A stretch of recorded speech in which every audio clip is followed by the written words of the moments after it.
오늘 우리에게 주시는 하나님 말씀은 사무엘하 14장 21절에서 33절까지의 말씀입니다.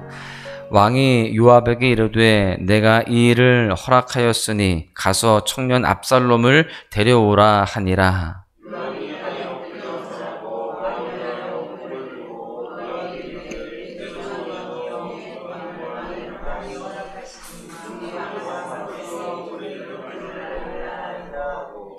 요압이 일어나 그술로 가서 압살롬을 데리고 예루살렘으로 오니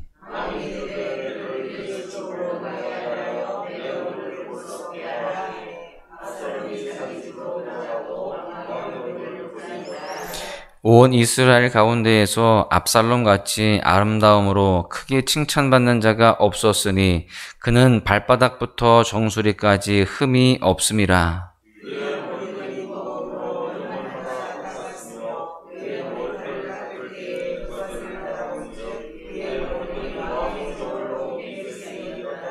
압살롬이 아들 셋과 딸 하나를 낳았는데 딸의 이름은 다말이라. 그는 얼굴이 아름다운 여자더라.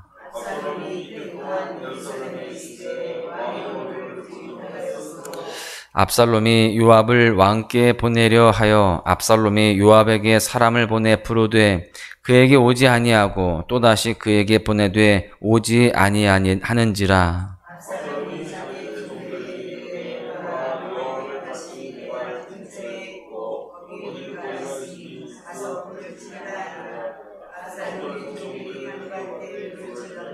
요압이 일어나 압살롬의 집으로 가서 그에게 이르되 어찌하여 내 종들이 내 밭에 불을 질렀느냐 하니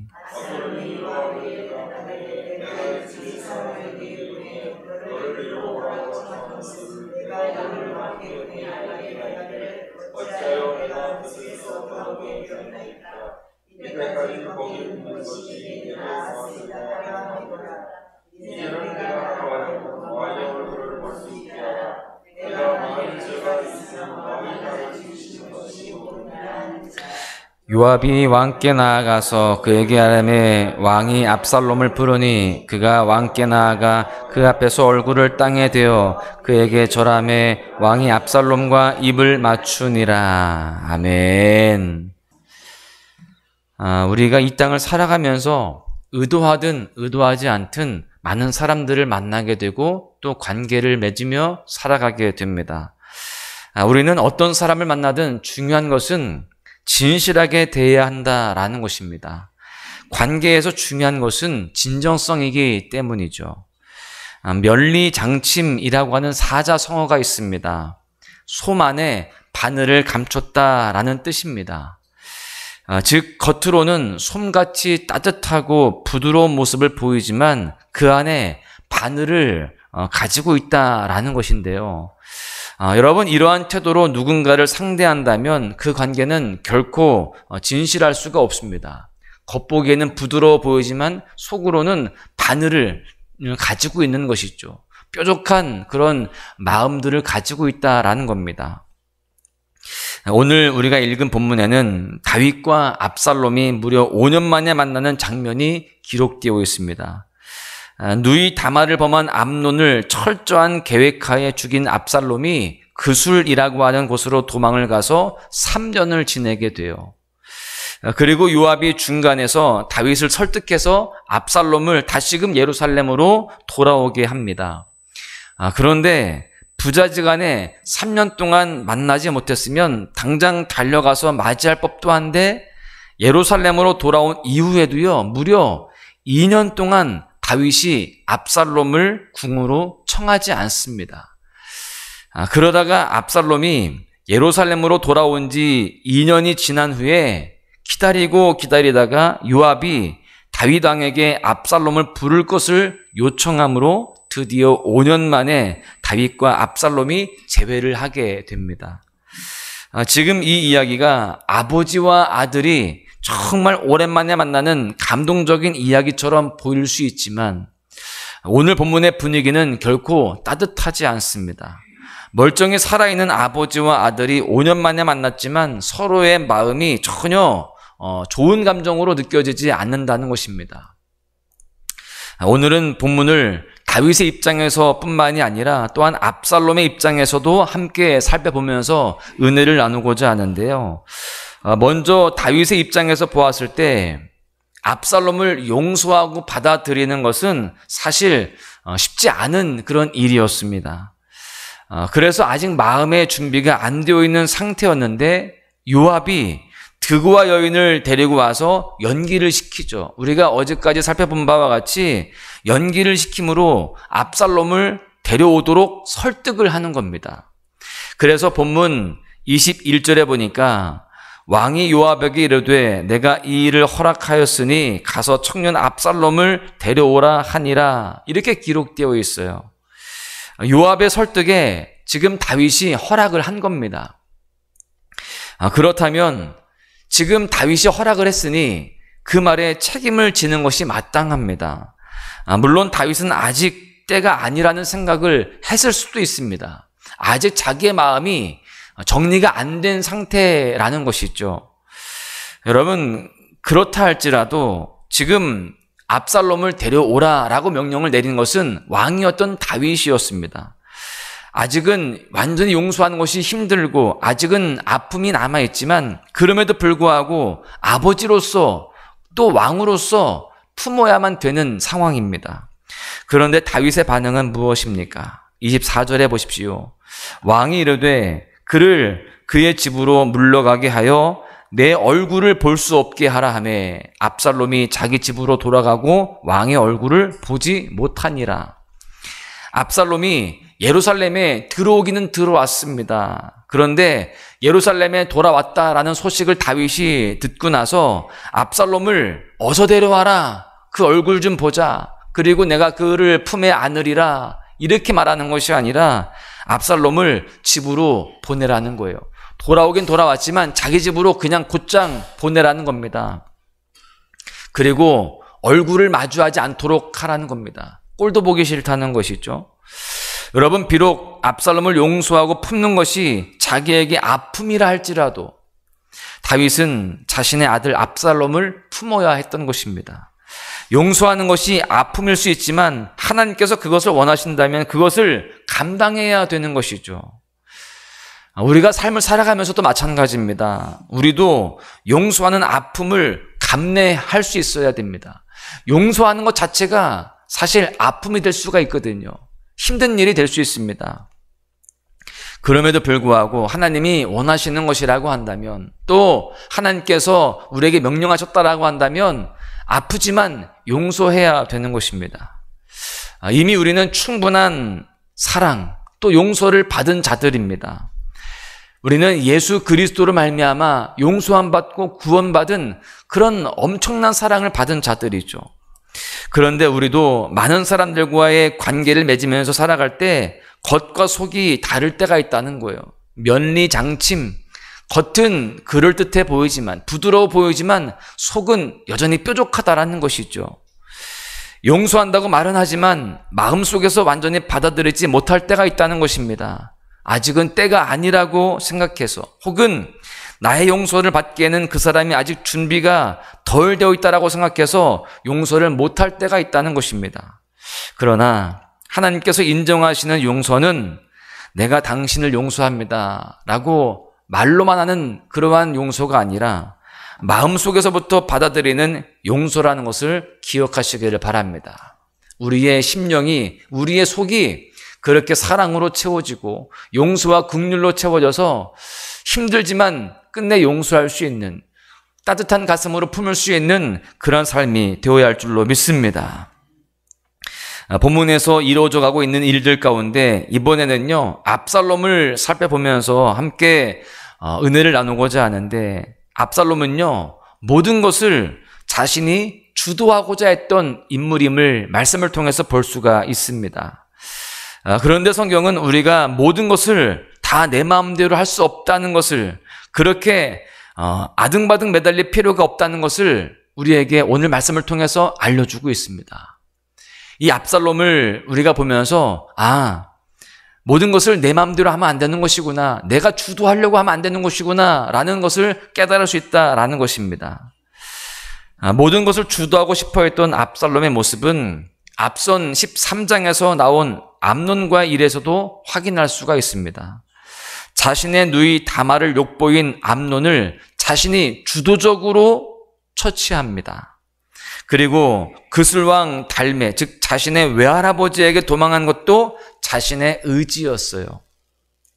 그러던 압살롬이 다윗의 명을 받은 요압에 의해서 예루살렘으로 돌아오게 되었죠. 압살롬은 이제 다 됐다라고 생각을 했을 것입니다. 이 이후의 행적을 보면 알 수 있듯이 아버지와의 관계를 회복하고 잘 지내면 자연스럽게 다음 왕권을 내가 이어받을 수 있을 것이다 라고 그렇게 판단을 했던 것 같습니다. 그런데 지금 자신의 생각대로 일이 되어지지 않습니다. 예루살렘까지 왔는데 아버지 다윗을 만나지 못하는 거예요. 그것도 하루 이틀도 아닙니다. 2년 동안이나 만나지 못합니다. 당연히 다윗 왕을 만날 수 있을 거라고 생각을 했는데 왕을 만나지 못하는 자신의 뜻대로 되지 않는 상황이 된 것이죠. 압살롬이 자기 집으로 돌아가고 왕의 얼굴을 보지 못했다는 것을 기록한 이후에 나오는 이야기들을 보잖아요. 그러면 사실 의외의 이야기가 또 여기에 들어 있습니다. 압살롬이 얼마나 대단한 사람인지가 나옵니다. 25절을 보십시오. 온 이스라엘 가운데에서 압살롬같이 아름다움으로 크게 칭찬받는 자가 없었으니 그는 발바닥부터 정수리까지 흠이 없습니다. 압살롬은 외모가 아주 출중한 사람이었던 것으로 판단이 되어집니다. 연말마다 머리털을 깎는데 그 무게가 200세겔일 정도로 장발을 휘날리는 훈남이었다는 거예요. 그리고 27절 말씀은 그 압살롬의 딸에 대해서 기록하고 있는데 이름도 다말입니다. 다말 기억하시죠? 암논이 욕보였던 자신의 누이인 다말과 이름이 같습니다. 그 딸 다말에 대해서 성경은 얼굴이 아름다운 여자다라고 기록하고 있어요. 25절부터 27절까지 어찌 보면 딱히 필요 없는 그런 내용으로 보여집니다. 압살롬의 외모와 또 그의 딸의 외모가 나와 있거든요. 여러분 가만히 보면은 24절에서 압살롬이 집으로 가고 왕을 보지 못했다라는 이 기록 이후에 바로 건너뛰어서 28절로 가서 압살롬이 이태 동안 예루살렘에 있었다라는 이야기로 가도 전혀 그 내용이 이상하지 않습니다. 오히려 더 자연스러워요. 그런데 지금 왜 성경에 압살롬에 대해서 불필요하다 싶을 정도로 이런 기록들이 남아있을까요? 여러분 그것이 압살롬이 어떠한 사람인가를 보여주기 때문입니다. 그는 다 자신이 원하는 대로 하고 싶었던 사람이고 자랑할 것이 많은 그런 사람이었습니다. 자기를 과시하고자 하는 모습들이 있었던 그러한 모습이라는 것입니다.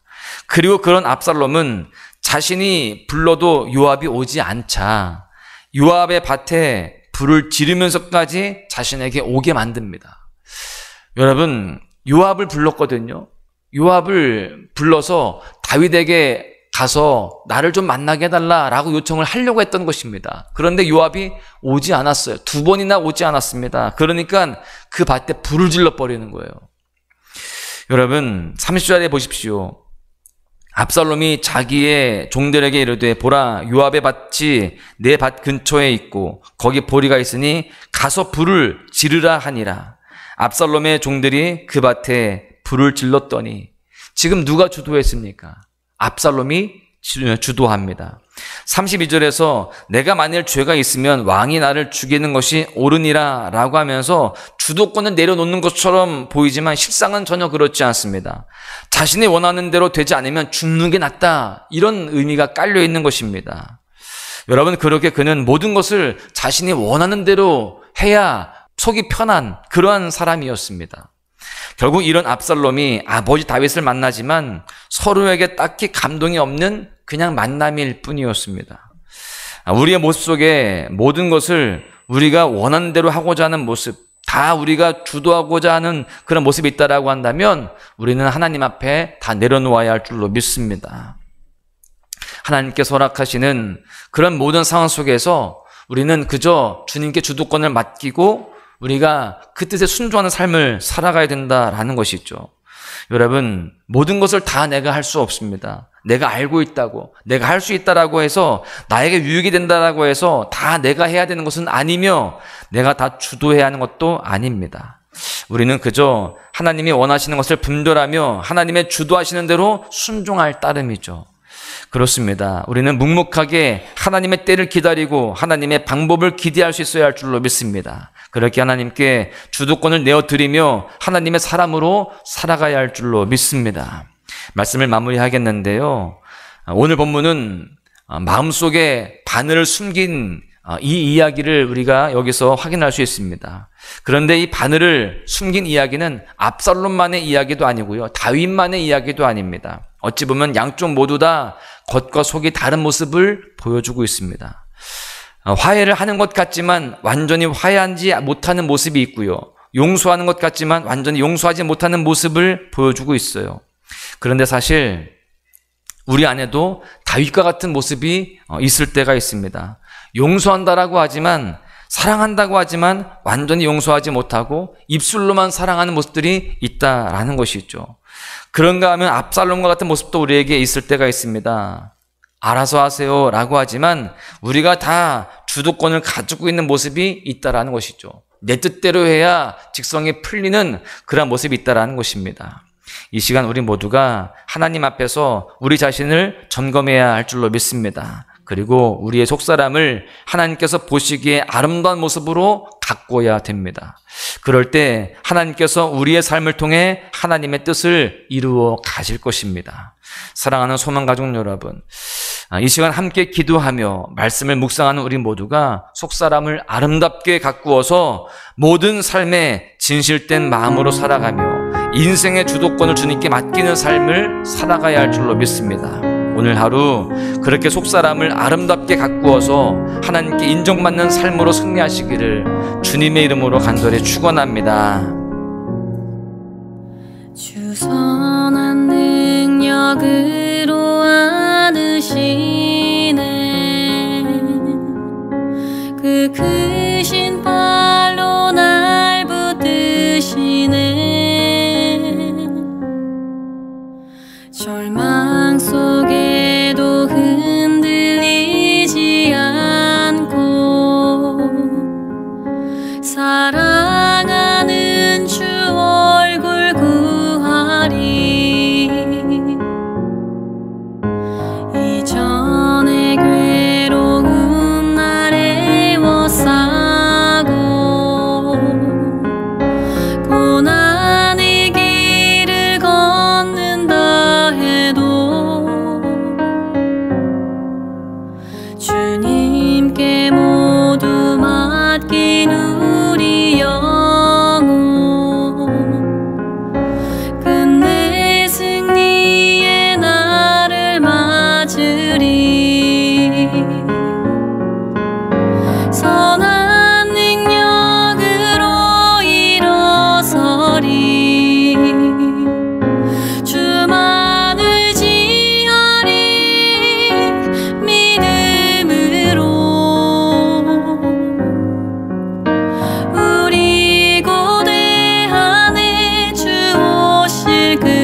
주